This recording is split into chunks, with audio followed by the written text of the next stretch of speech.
When you look at your calendar from last week, do you feel frustration? The kind of frustration that knows that you wasted time, you didn't move the business forward the way you wanted to? Well, you're not alone. We've all looked at our schedule and realized we could do more, but for some reason, we weren't.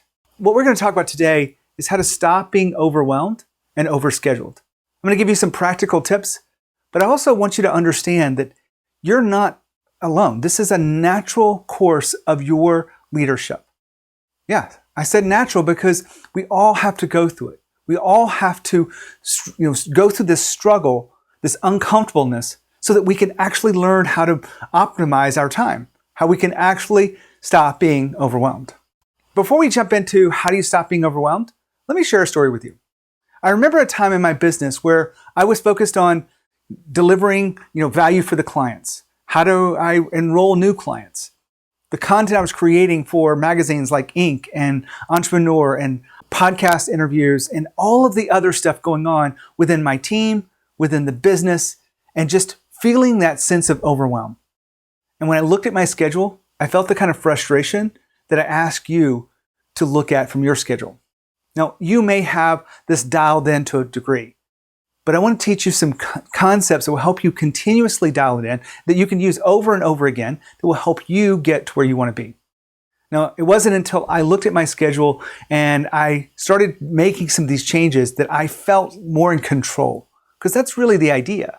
Within your schedule, if you feel out of control, you're not going to show up at the best place for your team. You're not going to be actually prioritized on the right projects, the right task, the right strategies. Instead, you're going to be just doing what comes to you, or maybe putting grease on the squeaky wheel, as they say, which that also doesn't help you grow the business the way you want to. The two concepts I want to share with you are pretty basic. The first one was when I learned I could color code my schedule. Well, I always knew I could color code my schedule, but I thought it was a waste of time. But when everything came in as blue, I couldn't tell what meeting was what and how I was spending my time. How much time did I spend on new business versus how much time did I spend on current clients? How much time did I spend creating? How much did I spend in meetings?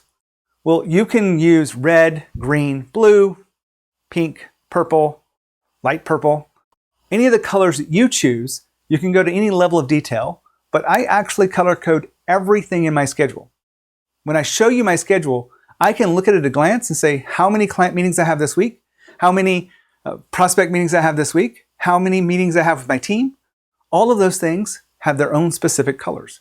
How does this help you? Well, when you look at your schedule, you get to see how you're spending your time.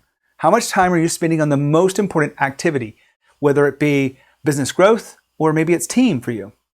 You get to determine how much time you're spending at a glance. The second part behind this, stop being overwhelmed and overscheduled, is what I call the time audit matrix. The time audit is probably not new to you. You basically look at your time, how are you spending it? So what I'm going to ask you to do is look at it from this matrix standpoint.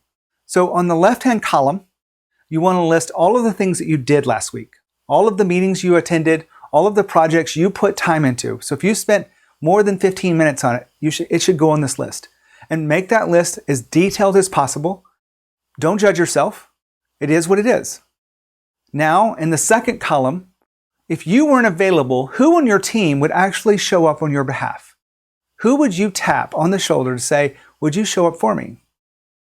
Well, in the third column, I want you to list the skills, the talents, or even the mindsets of why you chose that person. Now, I just want you to look at the list. I want you to be able to look at it objectively and be able to step back. What this is being able to step back at kind of a bird's eye view of your schedule. Many people are just so in the day-to-day, the weeds, if you will, they don't take time to step back that 30,000 foot view. And that's what I'm asking you to do here, is to look at it differently, but then also, if life were different, who on your team would you select to do those tasks?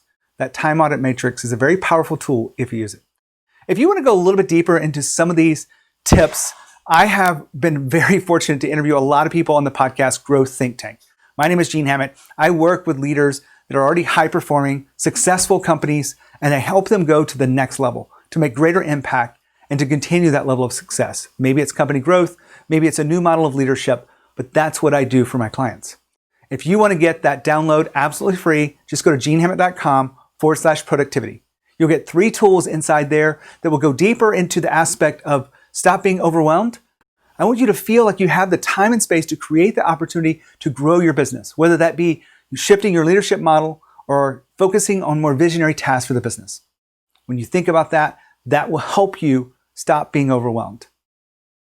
When you think about leadership and you think about growth, think of Growth Think Tank. That's the podcast for founders and CEOs of fast-growing companies. Hopefully you'll tune in to the next episode we have here. Look for more videos from me, more concepts around improving yourself as a leader. As always, lead with courage. We'll see you next time.